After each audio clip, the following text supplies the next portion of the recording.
Hello and welcome to Zoom Cricket. I am Surbhi Vaid and joining me today is Royston, one cricketer who believes in hard work more than talent, who believes in himself when the situation was not in his favor. The left arm pacer from the most decorated state of cricket, Ro- Royston Dias, is here with us. Hello and welcome to the show. Hi, Surbhi. Nice to be here. How are you, Roy? I'm good. How are you? I'm good. I'm good. So, Royston, we know that you were a late developer to the game. At the age Yeah. of 17, you started playing cricket. So just let us Yes. just take us through your journey, how you began, how cricket happened to you. So I actually used to play a lot of gully cricket, where all kids start playing cricket, right? Never really thought of cricket as a career, and my dad actually was a big cricket enthusiast. So he always wanted me to be a cricketer because obviously he couldn't be a cricketer. He always wanted to be a cricketer, but because of personal reasons, he couldn't, uh, go forward. And then again, I was just playing for fun, and there was this coach in Vasai, Mr. Vinod Kini. He's my first coach. He spotted me one day, and he told me, just join us in the nets and see where it takes you. Just start playing cricket. Just start playing leather ball cricket, and you don't have to think of it as a career, but just try it out. And Hmm. I was 16 back then and had absolutely no clue what I was doing there, but I just trusted what he said and started playing, developed interest. Luckily for me, when I was 17 and I played in the under 19 local team here in Vasai, I managed to pick up a few wickets and got noticed by the Mumbai selectors, Yeah. and you know got into the under 19 team right in the first year itself. So that sort of boosted my confidence that I can make it. It's right in the first year, if you're playing and without any basic cricket background, if you can Yeah. make it to the under 19 Mumbai side, that gives you a lot of confidence. So, and I've always, believed in working hard. So from there, took one step at a time, and then finally, I think after 3 or 4 years, I really thought of cricket as a full-time career and never looked back after that. That is so great to hear. And thankfully your coach founded you because Yeah. otherwise we wouldn't have got a talent like you here with us. So, as I mentioned, that you are someone who's put hard work more than talent, who's put a lot of efforts to reach where you are right now, and we've seen you grow. We've seen you, rise through the ranks. So, can you please take us through that? How was the journey like? The journey, I have always believed in, sounds a little cliche, but I like proving people wrong. And it's Yeah, been like that right from day one, because when I was 16, 17, obviously, again, because I didn't have basic cricket background or a good base to start off, there were a lot of faults in my bowling, in my fielding. Um, and people in Bombay or any state for that matter, hmm. people will talk about you. Uh, More than people encouraging you, there are a lot of people who will talk bad things about you, who will try to pull you down. And that sort of motivates me more. Like every time someone says, "Arey tu ye nahi kar sakta," I make sure ki I prove them wrong. And that's been like the foundation of my journey. So every time someone says, "Okay, you're not good enough," I make it a point to prove them wrong. Might not happen every time, but at least I try. And I'm very glad that you do. Your theory of life is something that is very interesting. And I know you will remember this, but I still want to ask you, do you remember your first club that you played for? My first club is John Bright, and I've been playing for the same club, not the same club, but the parent club. So John Bright is managed by Payade Sports Club, and I still play for Payade. So all throughout these 10, 12 years, I've been playing for the same club. I played in John Wright for the first year, and then I was promoted to Payade, and since then I've been playing for Payade. Good, So good. So, we all are cricket lovers here, and we all pray cricket. We believe it's a religion, and every religion has a god, and cricket has a god named Sachin Tendulkar. And we all have some or the other memory regarding him, about him. But you have a memory, or should I say experience, that Yeah. is by far the best of, I think, of your life. Maybe I'm just putting it out. We Yeah. just want to hear what happened when you met him and how your life changed post that. So I had been bowling in the Ranji Trophy nets for quite some time, actually. Right from the under 19 teams, like when I was selected for the under 19. Yeah. I was bowling like as a net bowler in the Ranji Trophy nets, but I had never bowled to Sachin Tendulkar. Never had I seen him or anything. So my first interaction was, I think, it was just before his last international game. He had come back to practice with the Mumbai team, and I think he was also going to play the Ranji Trophy match. So right away, the culture in the dressing room in Mumbai is like, there's always this sort of nervousness when there's a senior cricketer in the team. Right? Not only Mumbai, any team for that matter. When you have a cricketer of that stature in the team, obviously there's nervousness. So most of the people, they actually try to stay away from those people. They'll keep their distance. But I think the good thing about Sachin sir is that he makes a point to make you feel comfortable. Like when he's around you, he'll come and talk to you, which is a very big thing for a person who's at his level. Yeah. So right from day one, like whenever I bowled to him, he always made a point to come and talk to me what I should be doing regarding my bowling, not bowl no ball in the nets. That was a point he always told me. And then this was, I think, just 1 or 2 days before his last first class game. And I just went and bowled in the bouncer, and I didn't think too much. Like I always say, like as an under 19 cricketer, you don't think what you're going to bowl. You just go there and bowl.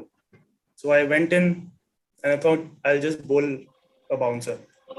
And I bowled the bouncer, and the wicket was actually a little fiery that day. That left a lot of grass. And we were practicing in the morning. So people who know the 1K day, it really does a lot in the morning. So at least it used to do back then. So I bowled the bouncer, and I think he didn't expect it. You don't expect that someone bowl a bouncer to you in the nets. Yeah. And that's why he got hit on the shoulder. But I was actually very nervous. Like as soon as he got hit, I was but he straight away came. I apologized, and then he was like, no, it's okay.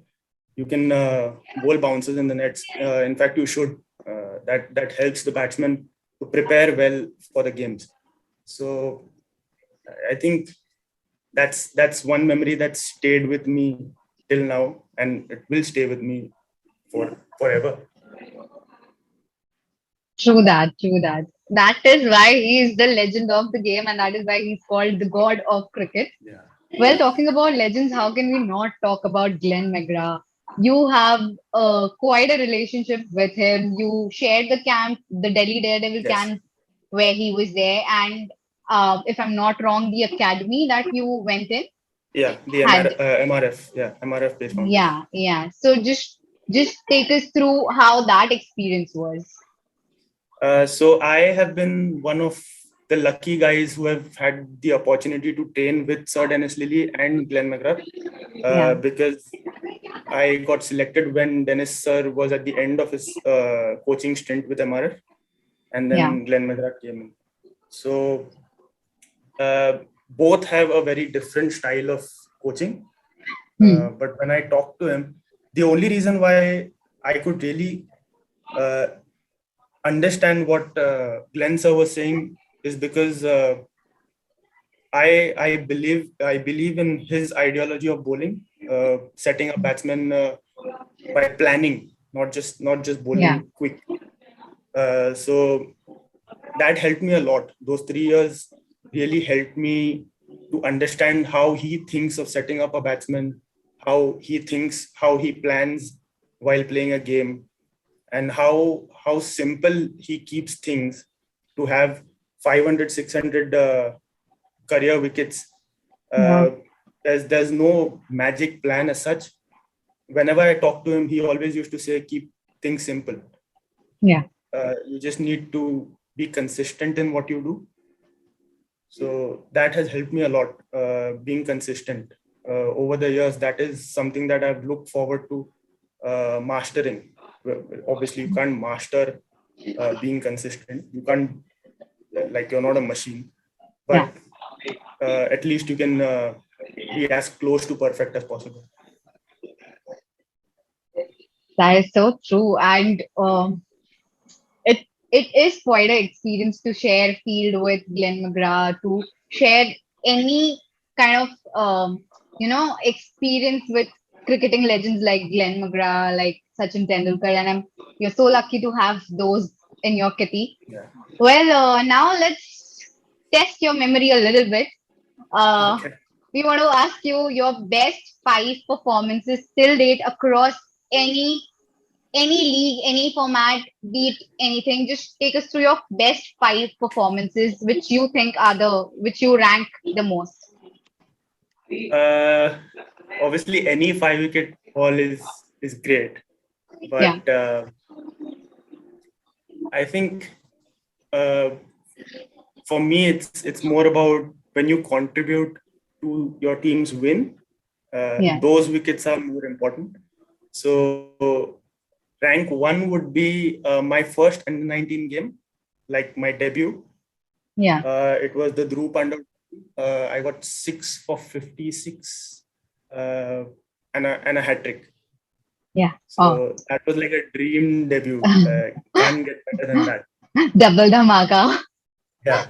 So that was a good start. Then I got a 4 for 99 against Baroda when Hardik Pandya was playing. And it's important because they needed some 100 runs in the last session, Yeah. not last session, last 2 sessions. They needed some 125 and they had lost 8 wickets. And I got 2. And I got the last 2 wickets and we won the game only by 25 runs. So it was like a very close game. Yeah. That was one. 4 for 64 against I think it was Himachal.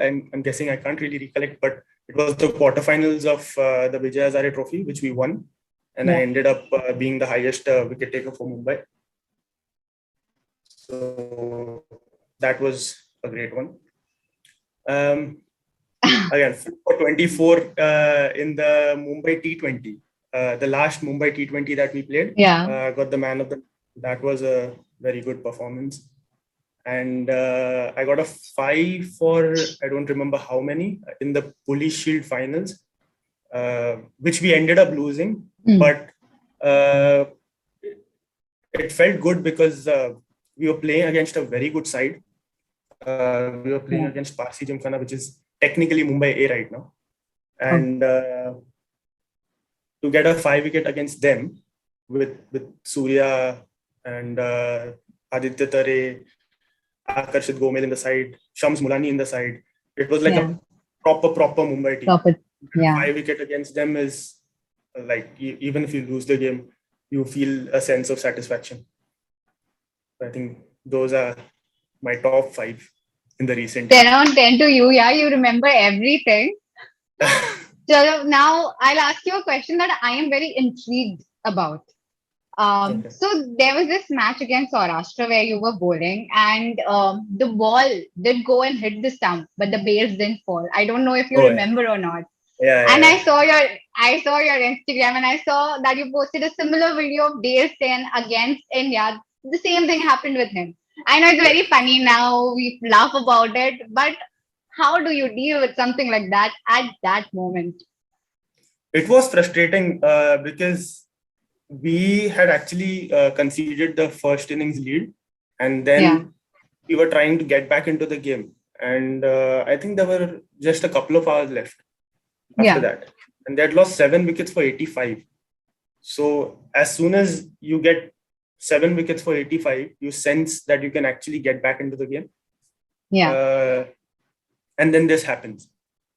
So somewhere I feel that it just wasn't our day.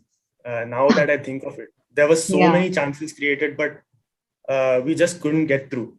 Uh, but that was really frustrating at that time because I was actually bowling well.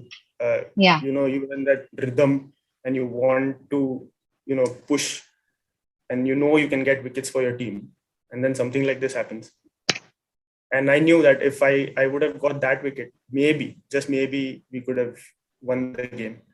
So now, yeah, like you said, now it's funny, and funny. we look at the lighter side of it. But during that time, it was really, really frustrating. And there's nothing to, like, you can't really deal with that. There's no other way than just accepting that things happened. Uh, Yeah, it's happened. You have to go and bowl the next ball. It was frustrating for a while, but yeah. you just have to put that back and go and bowl the next ball. The show goes on, Yeah. as they say. Uh, you are a fast bowler, and we all know how important fitness is for Yeah. someone like you. Like for all the cricketers, but for fast bowler, it is the most important thing. So there are a lot of aspiring cricketers who are watching you right now, who are looking for advices and who are looking for some bit of tips and tricks. So is there one particular exercise or one particular drill that you follow every time you go to gym or practice on the So field? I believe in a lot of lower body strength. Uh, Yeah, that's been the basis of my uh, sort of structure. I'm built with a strong lower body, and I yeah, think that is really important. What people don't realize is that fast bowling is not about how strong you are yeah, in your shoulders. It's about how strong you are in your lower body. Obviously, shoulders and your chest and your back is important, but if you're hitting the gym, I think for fast bowlers it's really important to focus on the core and the lower body more than the upper yeah, body. And running, something that has helped me over the years uh, is just keep on running as much as you can, because I was really injury prone a couple of years back, hmm, um, because I used to do a lot of gym, and my running wasn't that great. So when I went through a couple of injuries, what I realized was I need to run more. And yeah, when I started that, I started running more than gym, and that has helped me. So I think just just running in itself is really important for fast bowlers. So I do a lot of running drills. That is something that I really accommodate uh, in my schedule whenever I can. Just have a good running technique. I think that is really important. So people who know, like, A skips, B skips, yeah. high knees, bounding. I think these things are really important for fast bowlers. I am very sure that people watching you right now have taken something or the other from you. Well, if you were to give a bit of advice to someone who's aspiring to be a left arm pace bowler, what would it be? Uh, uh, Advice would be to keep working hard. Yeah, It's not easy, uh, especially in a state like Mumbai, where probably lakhs of kids are playing at the same time. yeah, Only 11 get the chance to play from a lot of T20 cricket with a lot of um, one day cricket. There are Yeah. more opportunities for people to play, but still I think it's really difficult to break in when you're competing against probably a lakh and you want to get into the 11. So what you need to do what's in your hand. You just have to keep working hard, Yeah. and then rest of the things, if they have to happen, they will happen. But your process needs to be absolutely on point. Perfect. Perfect. Just before we let you go, I just need one or two answers in like one word. I'll ask quickly and you answer quickly. So the first question is your favorite teammate. It's Shams Mulani. Okay. Your favorite opponent. Favorite opponent, that's a difficult one, but I think I would say Sarfaraz Khan, because we've known each other for a while now, and we sort of know each other's strengths and weaknesses. So it's a good competition whenever we are against each other. I try to get him out. He tries to score maximum runs against me. So it's a good rivalry, but only on the field. Off the field, we are like really close. We are literally like brothers. So that's nice. Cricketer that you look up to. One cricketer that I look up to, Dhaval Kulkarni. Oh, nice. One word for Dhaval Kulkarni. Fit, consistent. Great. You were good. You were as good as your bowling. So now, just before we let you go, I want to ask you, what is your plan right now? Like, because this is the off season, what are your plans for the coming season? How are you preparing for it? Just let us know about that. So I have had a very good vacation now after the Ranji Trophy finals, and finally started training for the next season. Yeah. So it's going to be more of just proper off-season training for a while, and then probably in first week of August or something, I'll start with my skills and get ready for the coming season. And obviously, the aim is to win the Ranji Trophy next season. And I hope you guys do. You performed so well this year, but you missed it by a very small margin. Yeah. But I hope next year is Mumbai's season. Yeah. So pushing the boundaries on and off the field. That is Royston Dias for us. Thank you so much for joining us. It was a pleasure speaking to you. Same here, Surbhi. Thank you.